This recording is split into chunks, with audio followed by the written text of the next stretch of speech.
세상이 공평한가요? 공평하다고 말하고 싶은 분도 계실 수도 있고 아니라고 하고 싶은 분도 계실 거예요. 저도 목사니까 왠지 하나님은 공평하시다라고 말하고 싶어요. 공평하신 하나님 얼마나 멋있습니까? 증언하기 좋잖아요. 근데 아무리 봐도 세상은 공평하지가 않아요. 어떤 사람은 하루에 10시간을 일하고 한 달에 200만 원을 벌어요. 어떤 사람은 일주일에 10시간을 일하고 한 달에 2억을 벌어요. 내주에서 쉽게 벌 수는 없지만 그런 사람들이 실제로 있죠. 우리는 거의 다 성실하게 일을 해서 그에 따르는 수익으로 먹고 살죠. 한 달에 200만 원 버는 사람이 월세 50만 원 내고 보험금, 공과금, 핸드폰 요금 내고 밥값 많이 드니까 도시락 싸다니고 커피 안 마시고 사람 안 만나고 해가지고 한 달에 100만 원을 모았어요. 200만 원 중에서 100만 원을 저금하기 쉽지가 않죠. 근데 막 힘들게 그렇게 했어요. 이렇게 아끼고 노력하면 30년만 모으면 작은 집을 살 수 있어요. 30살에 돈을 모으기 시작하면 60살이 되면 집을 마련할 수 있죠. 그런데 그렇게 5년 동안 허리띠 쪼여가면서 돈을 모았더니 집값이 5년 새에 2배가 됐어요. 그러면 이제 55년을 더 모아야 그 집을 살 수 있죠. 90세 정도 되면 작은 집을 마련할 수 있게 돼요. 근데 그게 물가가 하나도 안 오르고 땅값이 안 오르고 집값도 안 오르면 그럴 수 있죠. 그런데 알고 보니까 또 내가 아는 어떤 분은 그런 집을 5채를 가지고 있어요. 세상이 공평한가요? 하나님은 공평하시다라고 말씀드릴 수가 없어요. 잘 관찰해 보세요. 하나님이 만드신 세상이 어떤지, 얼마나 공평한지 보세요. 우선 먹이사슬, 초등학교 때 우리 함께 생각해 봤던 거. 먹이사슬 그림을 보면요. 개구리는 메뚜기를 먹어요. 개구리는 뱀한테 잡아먹혀요. 메뚜기와 개구리와 뱀, 공평한가요? 더 나아가 풀까지 볼게요. 메뚜기는요, 개구리가 오는 거 감지하면 도망갈 수 있어요. 개구리도 뱀이 있다는 거 알아채면 도망가죠. 근데요, 풀은요, 메뚜기가 날 먹으러 오는데 도망을 못 가요. 심지어 내 위에 앉았는데 발악도 못 해요. 그냥 먹혀야 돼요. 풀 입장에서 세상이 공평한가요? 그럼 뱀 입장에서는 세상이 공평한가요? 공평하진 않죠. 뱀 입장에서는 편하죠. 그러나 공평한 건 아닙니다. 자, 먹이사슬을 아주 간단한 구조 한 줄로 봤는데 살짝만 더 복잡하게 볼게요. 뱀도 안심을 못하네요. 매한테 잡아먹히기도 합니다. 토끼는 엄청 우울하겠어요. 호랑이한테도 먹히고 뱀한테도 먹히고 매에게도 먹히고. 근데 반면에 호랑이는 좋겠어요. 또 여기서 매, 독수리도 좋을 것 같아요. 너무 불공평하지 않습니까? 이 먹이사슬 그림을 보고 관찰한 대로 말씀드릴게요. 따라합니다. 하나님은 공평하게 하지 않으시고 다양하게 하셨다. 그래도 여기서 뭔가 하나 고르라고 한다면 호랑이가 제일 낫겠죠. 토끼로 사는 것보다 호랑이가 맘 편하지 않을까요? 제가 동물원에서 이렇게 사자를 봤는데 숫사자가 자고 있는데요. 이렇게 예쁘게 다소곳이 누워서 자면 사진 찍으려고 했는데 완전히 대자로 누워가지고 다리를 쫙 벌리고 자더라고요. 약간 그런 느낌이었어요. 나 사자야. 난 내가 자고 싶을 때 자. 사자는 이렇게 자. 이런 식으로.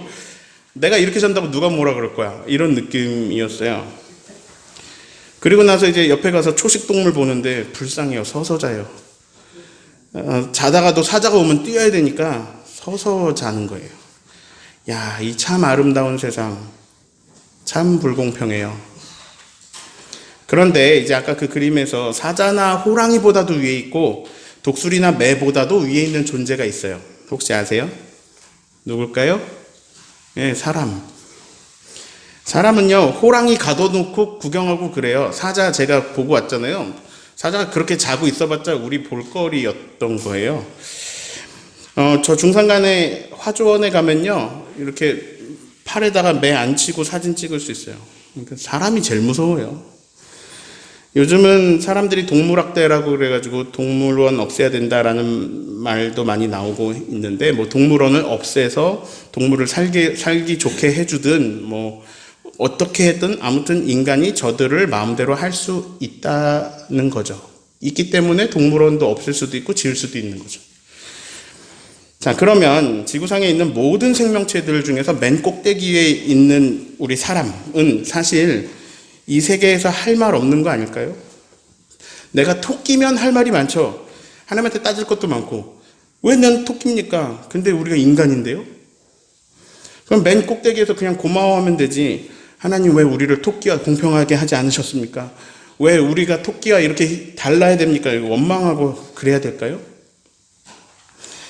내셔널 지오그래픽, 뭐 동물의 왕국, 뭐 동물 농장 이런 프로그램에서 아까 그 왕좌에 나와 있는 호랑이의 삶을 봤어요. 호랑이는 세상 편하겠다. 근데 아니더라고요. 호랑이들 내에서 사는 게, 호랑이로 사는 게 쉽지 않더라고요. 힘없는 남자 호랑이는요, 우두머리 호랑이 눈치를 계속 봐요. 그리고 여자 호랑이도 잘 못 만나고요. 우두머리 호랑이는 그럼 좋겠다. 근데 우두머리 호랑이는 천하를 다 가진 것 같지만 자꾸만 덩치가 커져가는 후배 호랑이들 사이에서 왕좌를 뺏길까봐 노심초사하는 거예요. 그러다가 도전자가 있을 때마다가 목숨을 건, 왕위와 목숨을 함께 건 싸움을 계속하는 거예요. 그러다가 지면 무리를 떠나기도 하고. 그러니까 이거 호랑이로 사는 것도 피곤하겠다. 호랑이 중에서.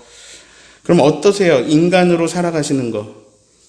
지구상 생물 중에서 맨 위에 사는 저와 여러분은 뭐 편하게 사나요? 네. 인간 세계에서의 고충이 상당하죠. 아까 얘기했잖아요. 하루하루 먹고 사는 게 쉽지 않죠. 그래서 진짜로 그런 생각 안 해보세요? 저는 그런 분들 봤어요. 고양이 밥 주면서, 야, 네가 부럽다. 네가 밥 걱정을 하냐, 공부 걱정을 하냐, 집 걱정을 하냐. 제가 지금 매우 단순한 이야기를 하려고 이런저런 이야기를 길게 했어요. 그게 뭐냐? 하나님은 다양하게 하시고 또 다양하게 만드신다는 거예요. 그리고 그 다양한 피조물들은요, 자기에게 주어진 삶을 살아요. 토끼는 토끼에게 주어진 삶을 살아요. 토끼는 자기가 토끼로 태어나서 자기가 토끼로 태어나고 싶어서 토끼로 태어나지 않았어요. 이거는 주어진 거예요. 이 영역은요, 부여되는 거예요. 그래서 하늘로부터 부여받아서 토끼로 태어나 토끼의 생을 살아요. 호랑이도 부여받았어요. 태어나 보니까 호랑이에요. 하늘로부터 호랑이의 삶을 부여받았어요. 우린 인간이에요. 제가 왜 인간일까요? 여러분 왜 인간입니까? 여러분 왜 토끼 아니고 인간이세요? 여러분 혹시 토끼 되고 싶었는데, 엄청 토끼 되고 싶었는데 인간이 되신 분 계세요? 이 삶은 그냥 하나님으로부터 그냥 부여받은 삶이에요. 하나님 공평하지 않아요. 대한민국에서 태어난 거랑 소말리아에서 태어난 거랑 달라요. 인도에 태어난 거랑 북한에 태어난 거랑 다 달라요. 부잣집에서 태어난 거랑 가난한 집에 태어난 거랑 달라요. 아버지가 알코올 중독인 가정에서 태어난 거랑 아버지가 요리를 해가지고 식구들을 초대해가지고 파티를 여는 집에서 태어난 거랑 달라요. 똑같은 장소에서도 1930년에 태어난 거랑 2020년에 태어난 거 달라요. 저는요, 1980년에 대한민국이라는 나라에서 기독교를 믿는 가정에서 남자로 태어난 것 중에서 아무것도 선택하지 않았어요. 제 인생은 1980년대에 대한민국이라는 나라에서 기독교를 믿는 가정에서 남자로 태어난 것으로 인해 엄청나게 많은 영향을 받았거든요. 이렇게 말할 수 있을 정도예요. 제 삶은 벌써 정해져 있었어요. 몇 살까지는 뭘 해야 되고, 몇 살에는 뭘 공부해야 되고, 몇 살에 군대를 가야 되고, 이런 저의 스케줄은 사회가 정해놓았어요. 네, 저의 선택이 저의 삶을 가득 채우고 있었어요. 그런데 제가 선택하지 않은 게 더 커요. 사실 저는 그 시대의 흐름 속에서 그 시대의 사람으로 살아왔고 지금도 살고 있어요. 여러분 무엇을 선택하셨습니까? 여러분은 어떻게 살아오셨습니까? 오늘 여신도의 주일이에요. 여자분들에게 묻겠습니다. 무엇을 선택하셨습니까? 그리고 어떻게 살아오셨습니까? 어떤 삶을 살아오셨습니까? 하나님은요, 똑같이 하는 법이 없어요. 똑같이 만드시는 법이 없어요. 전 그게 불만이었어요. 똑같이 만들면 갈등이 없잖아. 싸움도 없잖아. 갈등의 시작은 하나님이 힘을 다르게 주시는 거에 있는 거 아닌가? 남자와 여자는 신체적으로 힘이 차이가 많이 나요. 청소년만 돼도 남자가 여자가 가진 힘 차이가 크죠. 목숨 걸고 싸운다고 해볼게요. 웬만하면 남자가 이겨요. 여자는 목숨 걸고 싸우고 남자는 웃으면서 싸워도 남자가 이겨요. 하나님 왜 힘의 불균형을 주셨을까? 똑같으면 잘 안 싸울 텐데. 솔직히 말할게요. 남자들은 자기들이 가진 힘으로 남자들이 좋은 세상을 만들어 왔어요. 남자들이 살기 좋은 세상을 만들었어요. 힘 있는 자들은 늘 자기들이 유리하고 자기들이 살기 좋은 세상을 만들어요. 그렇게 만들어 가요. 인류 역사를 보면요, 인간도 호랑이랑 똑같이 살아왔어요. 힘 있는 사람이 세력을 만들어요. 그 집단이 힘을 가지고 제국을 세워요. 다른 데 힘 못 키우게 하려고 다른 약한 곳을 침략하고 제도적으로 구조적으로 힘 못 키우게 누르고 억압해요. 지배하고 착취해요. 그러나 그 세력이 영원히 가는 건 없어요. 그 세력은 힘이 빠지게 되어 있고 새로운 세력은 늘 일어나죠. 그래서 제국은 세워지고 교체가 됩니다. 호랑이 왕국이랑 똑같아요. 인류는 계속 전쟁을 치러왔고 인류의 역사는 전쟁사이고 거기서 승리한 자들의 세상으로 세워져 왔습니다. 동물의 세계와 비슷합니다. 백인들은 흑인들을 지배했습니다. 그리고 남성들은 여성들을 지배해왔습니다. 여성들의 역할은 남자들을 잘 살게 해주는 것으로 규정되어 왔습니다. 그래서 여쭤봅니다. 무엇을 선택하셨습니까? 그리고 어떻게 살아오셨습니까? 저는 여기서 제가 젊은 편이죠. 저의 명절의 한 장면이 기억이 났습니다. 어린이였던 저는 푸짐하게 잘 차려진 남자들이 먹는 큰 상에서 밥을 먹었습니다. 다 차려져 있었고 숟가락까지 다 놓여져 있었고 제가 할 일은 앉아서 먹고 다 먹고 일어나서 과일 나오면 먹고 일어나서 TV 보는 거였습니다. 큰어머니, 우리 어머니, 작은 어머니 그리고 여자 사촌들이 작은 상에 따로 차려서 밥을 먹었습니다. 남자들이 먹은 큰 상은 여자들이 차렸고 여자들이 치웠고 여자들이 설거지했습니다. 그 당시 아무것도 이상할 것이 없는 풍경이었습니다. 남자와 여자는 겸상도 안 했습니다. 어린이였던 저는 어른이신 큰어머니에게 극진한 대접을 받았습니다. 여신도 여러분, 평생 어떻게 살아오셨습니까? 제가 작곡을 하는 거 아시죠? 성평등 세상을 만드는 프로젝트가 제주에서 있어서 2년 전에 이런 노래를 썼습니다. 태어나 보니 여자야. 이런 제목이 전부예요. 난 내가 여자로 태어나는 걸 선택하지 않았어. 근데 태어나 보니까 여자야. 근데 이 노래를 그 프로젝트에 내지 못했어요. 작년에 제주 이음교회에서 음악회를 하는데요. 최덕환 목사님이 제가 이 노래 써놓은 걸 기억하시고 음악회에서 불러도 되냐고 하셔서 불러주시면 제가 감사하죠 했어요. 그 음악회 실황을 녹음한 파일이 있는데 궁금하시죠? 같이 앞부분만 좀 들어볼까요?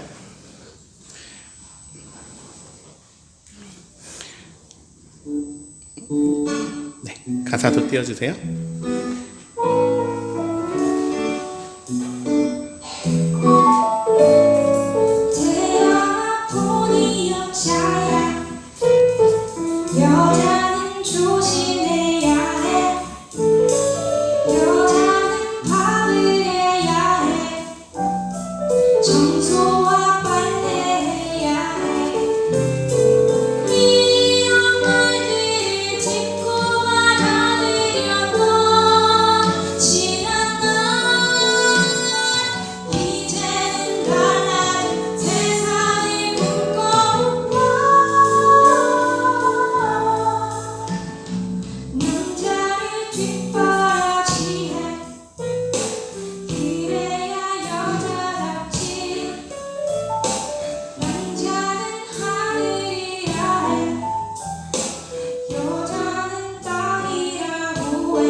네, 멈춰 주시겠어요? 네, 이 뒤에는 남자들의 얘기가 나옵니다. 네.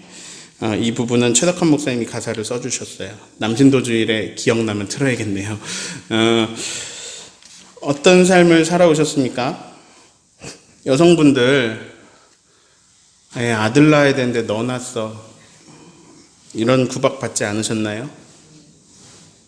남동생 공부시켜야 되니까 넌 학교 가지 말고 돈 벌어. 이런 얘기 듣지 않으셨나요? 100년 넘은 교회 교적부를 보면요, 옛날 교적부를 보면 여자분들 이름도 없는 분들 많습니다. 자매가 교회에 등록을 했는데 큰 년, 작은 년. 뭐 이제 이름이 없어서 우리로 따지면 이런 식으로 적혀 있고요. 뭐 가문동댁. 네. 이름이 없습니다. 뭐 우리 여기 고을련 집사님 계십니다. 제가 성함 여쭤봤어요. 고을련인가요? 아니래요. 연인가요? 아니래요. 년이래요. 성함이. 그냥 어렸을 때 고씨고 고을련아 이렇게 불러서 이름이 된 거예요. 그렇게 살아왔습니다. 우리가 실제로. 왜 여성들은 이렇게 살았었을까? 간단합니다. 힘 있는 자들이 그런 세상을 만들었고 그 힘은 남자들이 가지고 있었습니다. 저는 지금 그래서 남자들이 나쁘다를 말하고 있는 게 아닙니다. 제가 말하는 핵심은요, 힘의 흐름입니다. 자, 동물과 인간의 차이를 알려드릴게요. 동물은 자기 부모하고 거의 비슷한 삶을 삽니다. 새로 태어난 토끼는요, 부모 토끼하고 거의 비슷하게 삽니다. 인간도 마찬가지예요. 인간은요, 자기 부모하고 정말 비슷하게 삽니다. 배운 대로 하고요, 본 대로 배우거든요. 그러니까 부모가 했던 그대로 보고 배워서 삽니다. 그런데 인간은 뭔가 다릅니다. 인간은 공유를 합니다. 그리고 발전을 합니다. 어떤 사람이 불을 발견했습니다. 번개 맞은 나무가 막 타고 있는데 불이 붙은 걸 보고 불이란 존재를 알았습니다. 그러면 그 사람이 죽으면 인류는 또 불을 모르느냐? 아니요. 공유를 통해서 불에 대한 정보들을 가지게 됩니다. 심지어 어느 날 어떤 사람이 불 피우는 방법을 알아냈습니다.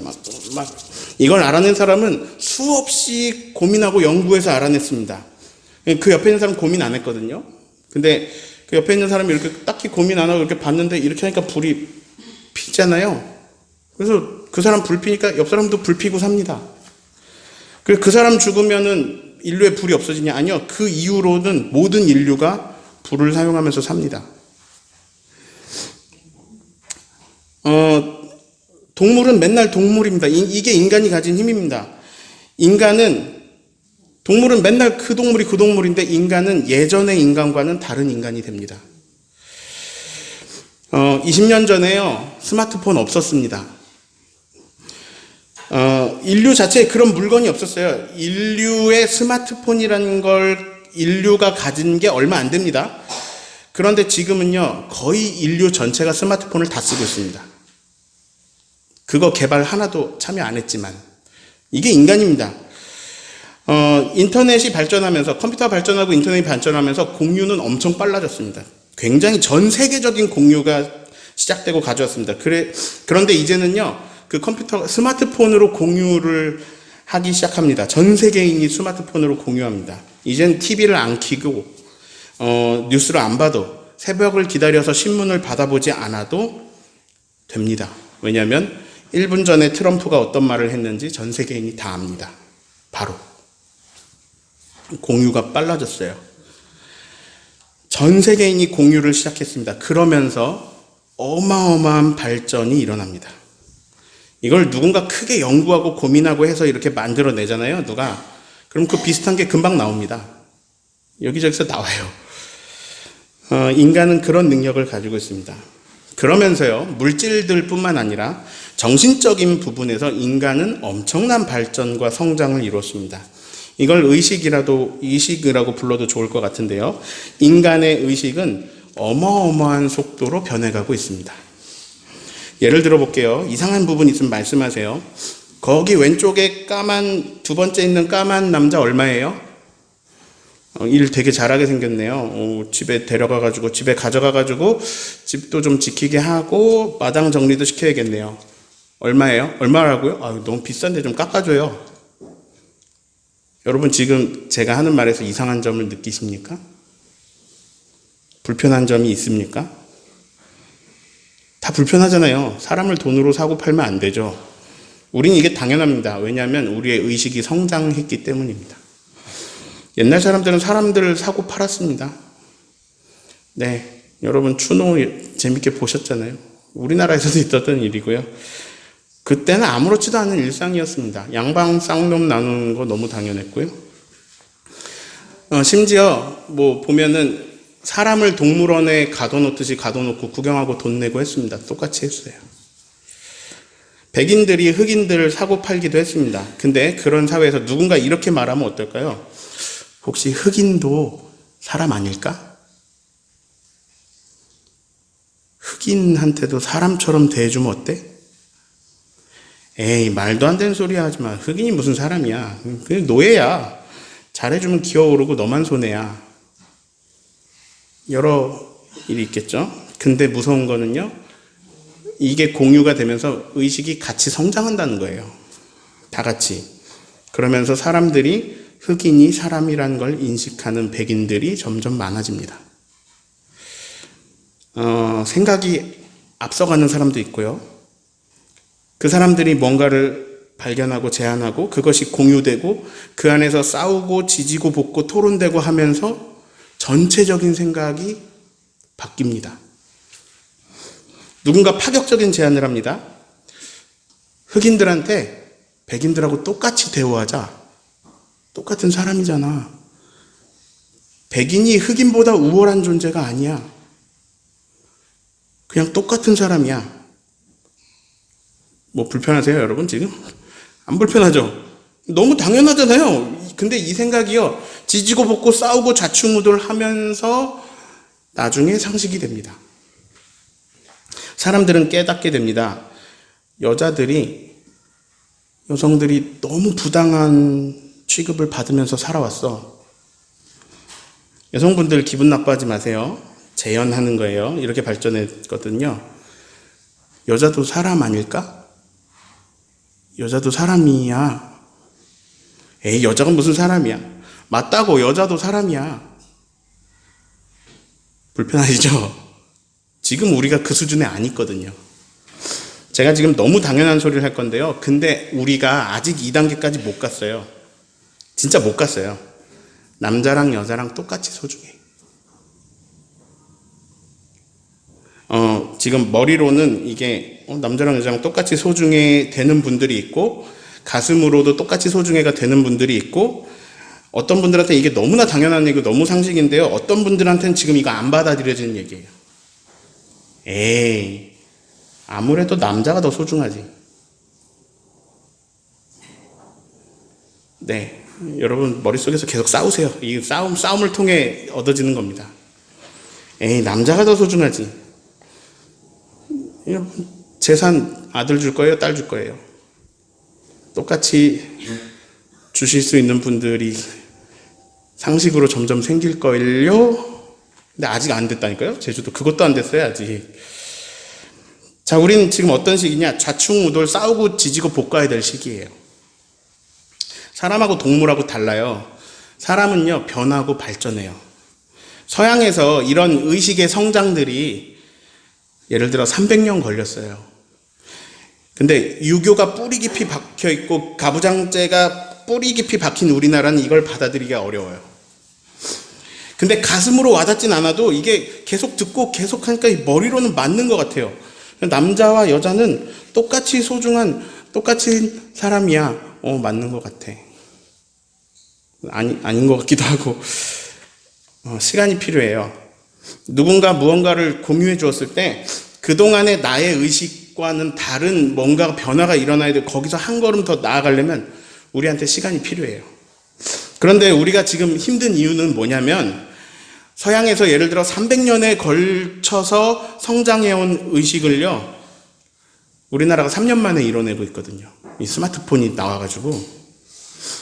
이런 변화는 적어도 5세대에 걸쳐서 그 가족들이 막 싸우고 지지고 볶아가지고 일어나야 될 일인데 최근에 몇 년 안에 너무 빨리 변하는 거예요. 그래서 쫓아가기가 힘들죠. 그래서 어떤 현상이 일어났느냐? 지금 한국 사회 문제는 뭘까요? 같은 시간, 같은 공간 안에 있는데 생각의 시간 차이가 어마어마하게 달라요. 사람들이. 300년을 거쳐서 일어나야 할 전환이 스마트폰으로 공유되고 학습되니까 30년 만에 혹은 3년 만에 막 이루어지고 있거든요. 3일 만에 생각이 막 바뀌어요. 그래서 한 공간 안에서 어떤 사람은 1930년을 살고 어떤 사람은 1970년 살고 어떤 사람은 2000년 살고 어떤 사람은 아직 오지도 않은 2025년을 살아요. 근데 그 사람이 살아가는 그 신기한 방식, 왜 저 사람 저렇게 살아? 근데 그 신기한 방식이 2025년에는 상식이 돼요. 이것은 한국교회 몰락에도 큰 관계가 있어요. 저는 이렇게 표현해요. 청년이 제정신으로 교회 나올 수 없다. 네. 제정신으로 교회 나오기 너무 힘들어요, 청년들이. 어느 교회나 요즘은 이제 그 부흥시대, 그리고 그 시대의 주역이었던 분들이 이제 나이가 다 들었거든요. 어느 교회나 나이가 많아요, 교회가. 그리고 다수는 힘이 있어요. 예를 들어, 나이 많으신 분들이 다수다. 그러면 그 교회 목사님은 어디에 초점을 맞추겠습니까? 다수가 가진 생각의 눈높이에 초점을 맞추고 목회 계획을 세우고 설교를 해요. 그러면 청년들이 그 교회에 나올 수가 없어요. 근데 이거는요, 어른들 잘못도 아니고요, 목사님 잘못도 아니고요, 청년들 잘못도 아니에요. 그냥 어쩔 수 없는 사회 현상이에요. 굉장히 빠르게 변화해가는. 예전에는 변화의 속도가 느렸어요. 이 사람이 농사 짓고 그 다음에도 농사 짓고 그 다음에도 똑같은 방법으로 농사 짓고 엄청나게 하다가 막 빨리 변하는 거예요. 그래서 아버지의 가치관하고 아들의 가치관이 비슷했어요. 근데 예전에는 그 아버지 가치관대로 아들이 살았어요. 근데 거기서 오는 아주 미묘한 차이, 아주 살짝 달라지는 걸 우리가 세대 차이라고 불렀어요. 그 세대 차이도 엄청나게 크게 느껴졌죠. 근데 이제는요, 너무 빨리 변하고 너무 많이 달라져서 그래서 이게 너무 달라지다 보니까 공존하기가 힘든 상태에 왔어요. 무섭지 않으세요? 너무 빨리 변해가는 세상? 뭐 되게 간단하게 2가지만 예를 들어볼까요? 호칭에 대한 예를 들어볼게요. 남편 쪽, 아내 쪽 부르는 호칭을 보세요. 시댁, 처가. 전혀 안 이상하죠? 근데 되게 이상한 거예요. 왜 남편 쪽은 시댁이에요? 왜 높여요? 왜 여자는 처가예요? 이렇게 하죠. 시가, 처댁.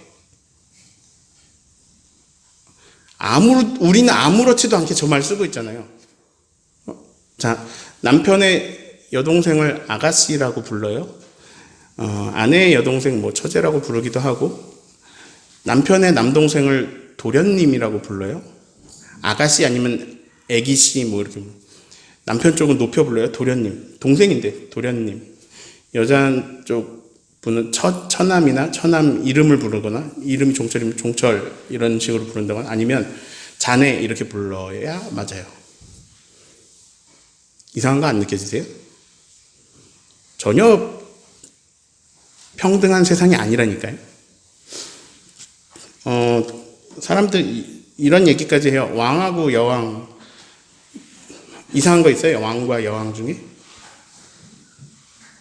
뭐 왕, 여왕이 뭐가 이상해. 근데 요즘 젊은이들은 저 말 안 써요, 여왕. 왜 안 쓰는지 아세요? 왕이면 왕이지 뭘 여왕이야, 이런 거예요. 여자가 왕이면 그냥 왕이지 뭘 여왕이야. 그러면 왜 남왕은 없어? 이 얘기는 뭐냐면요, 왕은 남자란 얘기예요. 그냥 원래 왕은 남자가 하는 거야 라는 말이 들어있는 거예요, 저 안에. 근데 여왕은 특별하게 여자분이 왕인 경우가 있어서 한 건데, 요즘은 여자가 왕이 돼도 그냥 왕이야 이렇게 말해요, 사람들이. 변한 거예요. 근데 이제 한편으로 너무 빨리 변하니까 막 걱정되잖아요. 근데 걱정 안 해도 되는 것은, 사람들은요, 좋은 걸 보고 좋다고 여기면, 이게 머리로 인식이 되면 그걸 공유하고 받아들이려고 노력해요. 제 친구 윤태현 목사님이 설교를 쓰다가 페이스북에 올린 글이에요. 얼마 전에 설교문을 쓰다가 여선지자라고 썼던 문구를 이걸 다시 읽어보는 과정에서 선지자로 고쳐 썼다는 거예요. 여자를 뺐다는 거예요. 선지자 누구 뭐 이렇게. 그리고 스스로 뿌듯해했다는 거예요. 변해야 산다 이렇게 페이스북에 올렸어요. 이런 식으로 공유되면서 교육이 일어나고 우리가 생각이 의식이 전체적으로 달라져요. 저는 노선을 정했어요. 어떻게 정했냐? 저는 41살이고 그래서 41세가 받아들일 수 있을 정도로 변화를 받아들이고 있어요. 제가 20대의 생각을 절대 이해 못해요. 10대, 20대한테요. 저는 꼰대예요.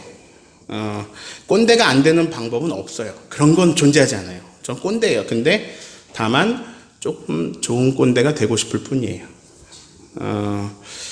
제가 여러분에게 여러 번 진실을 말했지만 여러분이 받아들이지 않은 게 있어요. 그게 뭐냐면 제가 여러 번 말씀드렸는데 안 받아들였어요. 그게 뭐냐면 목사와 성도는 똑같이 소중하다. 근데 이거 진짜니까 머릿속으로 동의가 되든 안 되든 따라하세요. 따라하세요. 내가 우리 교회에서 목사님만큼 소중하다. 그러니까 아멘 나오는 분도 있고 동의 안 되는 분도 있을 거예요. 내가 무슨 목사님만큼 소중해. 아니라니까요. 여러분 목사님만큼 소중해요. 아무튼 지금 제가 공유하는 거예요. 여러분하고. 걱정 마세요. 우리 교회에서 저는 소중해요. 여러분이 소중해진다고 제 가치가 떨어지거나 그러지 않아요. 제가 소중해지지 않는 게 아니라 여러분이 한 명 한 명이 저만큼 소중해요. 이 교회에서. 그러니까 스스로를 그렇게 소중하게 여기세요. 받아들이실 수 있는 분이 있으면 좋겠어요. 네. 하고 싶은 말이 너무 많은데, 제가 기도 제목 받았습니다. 그런데 기도 제목을 너무 잘 써오셨어요. 남편 이렇게 되기를 바라고, 자녀를 위한 기도 막 다 써가지고, 그래서 제가 다시 써오라 그랬어요.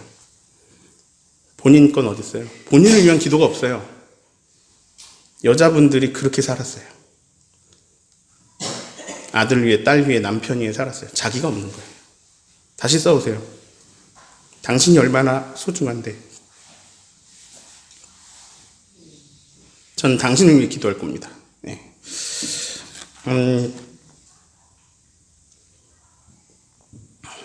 하고 싶은 말은 많은데 결론을 향해 가야 될 것 같아요. 오늘 포인트는요, 힘의 흐름입니다. 힘의 흐름. 여태까지 지금 우리가 나눈 이야기는요, 하나님 공평하게 힘을 분배해주지 않았어요. 너무나 다른 능력을 너무나 다양하게 나눠서 너무나 다양한 형태로 너무나 다양한 창조로 온 세상 만물을 구성하셨어요. 똑같은 건 아예 없어요. 고사리 옆에 고사리가 있는데 이 고사리랑 다른 애예요. 하나님 창조 중에 똑같은 거 없어요. 볼까요? 인간이잖아요. 이 인간하고 다 인간인데 다르잖아요. 다 달라요. 조금도 공평하지 않아요. 근데 인간은 동물하고 비슷해요. 먹고 자고 싸고. 근데 동물하고 달라요. 의식으로 말해볼게요. 동물도 의식이 있어요. 근데 낮아요. 그래서 이렇게 생각하면 쉬워요. 내 의식은 동물과 예수님 사이 어디 중간에 있다. 이렇게 생각하시면 쉬워요. 그거 띄워주세요. 네. 내 의식은 동물하고 예수님 어디 중간에 있다. 네, 오늘 이야기를 한마디로 줄이면 이거예요. 우리는 동물스러운 삶에서 예수님 닮을 삶을 향해서 나아가고 있어요. 사람들이 옛날에 만든 왕국은요, 동물의 왕국이었어요. 약육강식의 세계, 힘을 가진 자가 다 가지고 다 지배하는 세상. 그러니 우리가 살아야 되는 세상은 뭡니까? 힘을 가져야 돼요. 그래야 내 세상이 오니까.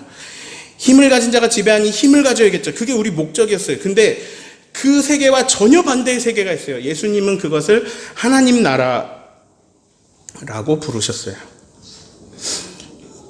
이 나라는 힘이 없는 나라가 아니고 힘이 가득한 나라예요. 그런데 그 힘이 동물의 세계와 반대로 흘러요. 힘을 가진 자가 힘 없는 자를 도와준다. 여기서 힘이 흘러가는 동력이 있습니다. 사랑입니다. 사랑에 의해서 힘을 가진 자가 힘 없는 자를 도와준다. 예수님이 힘이 없는 분이 아니에요. 힘을 가진 분이 오셔서 그 힘으로 나약한 자들을 섬겨주셨어요. 그리고 우리가 궁극적으로 해결할 수 없는 부분을 십자가에서 자신을 내어드리심으로 섬기고 해결해 주셨어요. 예수님은 자기 힘으로 우리들을, 인간들을 예수님의 수준의 세계, 하나님 나라에 들어갈 수 있게 계속해서 이끌어주고 계세요. 오늘 식사 누가 해주시는지 아세요? 여신도가 해주세요. 지난주에 누가 했을까요? 여신도회가 했어요. 지지난주는요? 여신도가요. 그 지난주는요? 여신도가요. 여신도가 밥 해주는 사람들입니까? 공평하지 않아요. 제가 여기 올해 7년 차인데 7년 동안 내내 여신도가 밥 해주셨어요. 전혀 공평하지 않습니다. 그러면 오늘 여신도 주일인데 오늘은 남신도가 해야 되지 않나요? 저는 부탁드리고 싶습니다. 오늘도 여신도회가 해주세요. 근데 우리는 이 힘의 흐름을 잘 봐야 돼요. 공평하려면 이렇게 해야 돼요. 이번 주에 오은숙 집사님 반주를 했어요. 그럼 그 다음 주에는 황재호 장로님 반주하고, 그 다음에는 김순영 권사님 반주해야 하고. 그래야죠. 그래야 공평하죠. 제가 여태까지 거의 제가 설교를 했는데, 설교 돌아가면서 해야 공평하죠. 그리고 목사도 한 주씩 돌아가면서 했으면 좋겠습니다. 다음 주 목사시고, 다음 주 목사시고, 이렇게. 공평하잖아요. 근데 하나님 만드신 세상은 공평한 세상이 아니에요. 다시 따라합니다. 하나님은 공평하게 하지 않으시고 다양하게 하셨다. 자, 밥을 하는데 두 가지를 두고 생각해 볼게요. 첫 번째는 힘에 의해서, 남자들이 만든 힘의 세상에서 여자들에게 노예처럼 시키다 보니까 밥을 여자가 하게 되었다. 네, 그런 부분이 있어요. 그런데요, 오래 하면 잘하게 됩니다. 오 집사님이 피아노를 많이 치고 오래 쳐서 잘하게 됐고, 그것은 저분의 힘입니다. 저분의 능력입니다. 저분은 그걸로 돈도 벌고요. 저분이 사랑 에너지로 자기 능력을 우리들처럼 능력 없는 사람들에게 나누어 줍니다. 그게 반주예요. 이게 하나님 나라 방향입니다. 마찬가지입니다. 우리 여신도 분들은요, 우리 남신도들에 비해서 밥을 진짜 잘합니다. 월등히 잘하십니다. 완전 잘해요. 남신도 대부분은 밥을 못합니다. 즉, 이것은 여신도들의 능력입니다. 힘입니다. 여기에다가 사랑 에너지를 담아가지고 능력 없는 자들에게 능력을 흘려보내주는 일을 섬김이라고 말합니다. 저는 오늘 여신도에게 밥을 부탁했습니다. 제가 목사라는 권위와 힘을 가지고 힘없는 여신도들에게 밥해요, 밥하세요 이렇게 명령을 내리는 게 아니고, 이 분야에선 제가 약자입니다. 밥하는 분야는 제가 약자예요. 하나님 나라에서 약자는 사랑이 넘쳐서 흘려보내는 강자의 도움을, 섬김을 받습니다. 저는 여러분의 능력을 저같이 능력 없는 자를 위해서 나누어 주십시오 하고 부탁을 드리는 겁니다. 밥하는 똑같은 행위가 힘의 흐름에 따라 전혀 달라집니다. 하나는 동물의 왕국이고 하나는 하나님 나라예요. 밥은 똑같이 해요. 이것은 내가 힘으로 지배하는 세상이에요. 내가 동물의 왕국이에요.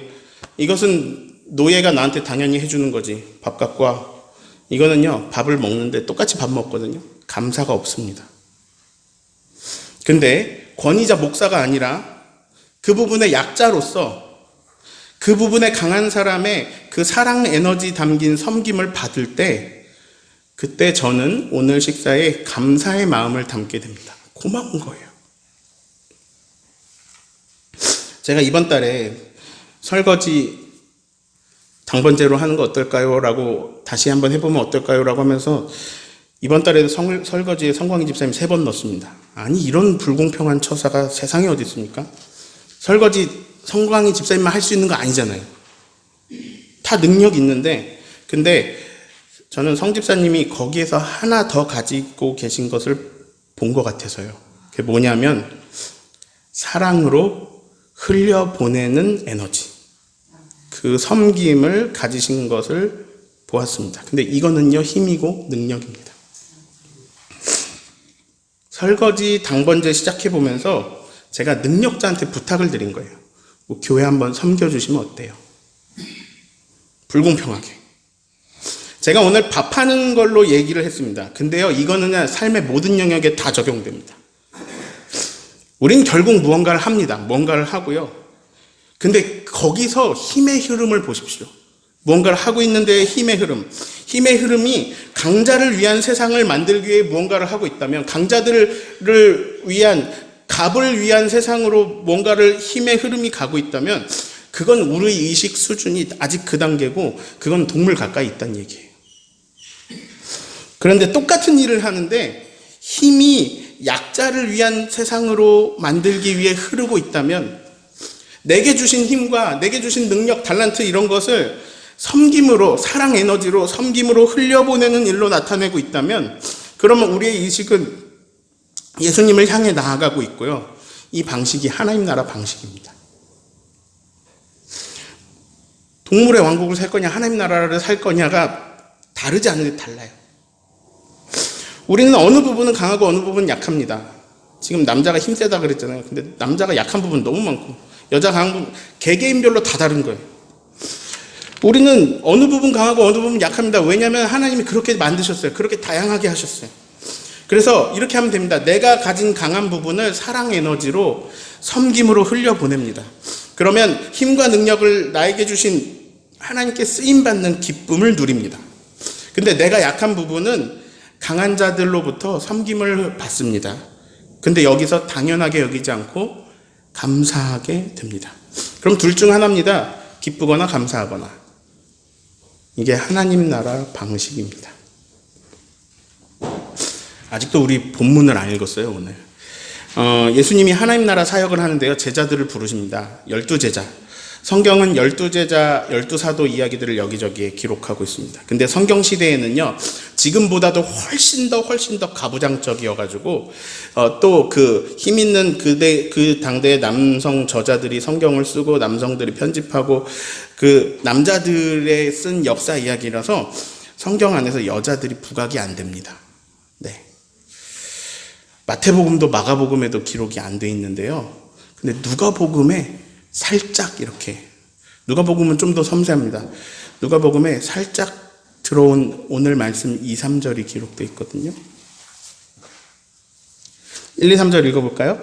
그 후에 예수께서 각 성과 마을에 두루 다니시면서 하나님 나라를 선포하시며 그 복음을 전하실때 12제자가 함께하였고, 네, 12제자들 얘기 나오는데 2절이요. 또한 악기를 쫓아내신과 병고침을 받은 어떤 여자들, 곧 7 귀신이 나간 자 막달라인이라 하는 마리아와 헤롯의 청지기 구사의 아내 요한나와 수산나와 다른 여러 여자가 함께하여 자기들의 소유로 그들을 섬기더라. 요약해서 말하면 예수님이 하나님 나라 운동하실 때 여러 여성들이 자기가 할 수 있는 모든 것으로 돕고 섬겼다.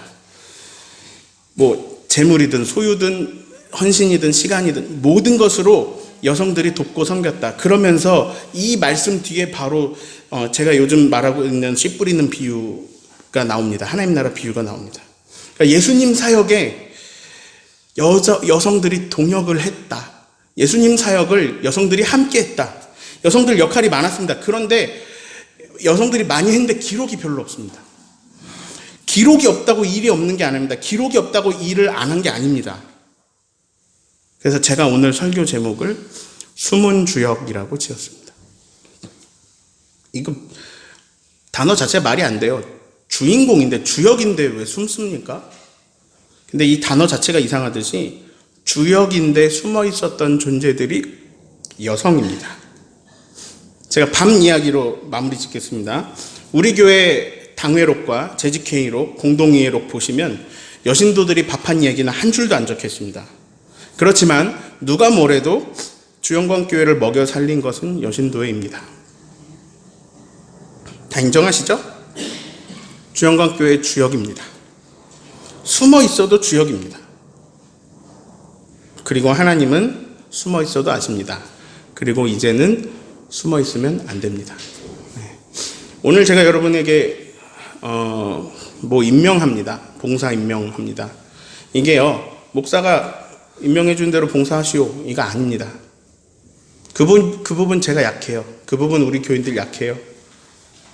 당신이 가진 능력으로, 사랑으로 흘려보내주세요. 그렇게 부탁을 드리는 겁니다. 저는 오늘도 제 할 일을 했습니다. 설교를 했습니다. 제게 주신 능력을 사랑 에너지로 흘려보내기 위해서 저는 섬김으로 밤을 샜습니다. 새벽 6시에 깨 있었습니다. 네. 이걸 말한 게 아니라, 그리고 저는 오늘도 여신도회가 해주신 점심을 먹습니다. 이것은 모든 영역이 그렇습니다. 이것은 당연한 일들이 아니고 오늘 나를 살려주는 섬김입니다. 고마워해야 하는 모든 섬김입니다. 그리고 이 섬김이 하나님 나라를 만들어 갑니다. 서로 섬기는 힘의 흐름, 서로 섬기는 힘의 흐름, 하나님 나라 힘의 흐름이 여러분의 삶 속에 가득하시기를 예수님의 이름으로 축원합니다. 같이 기도하겠습니다. 하나님,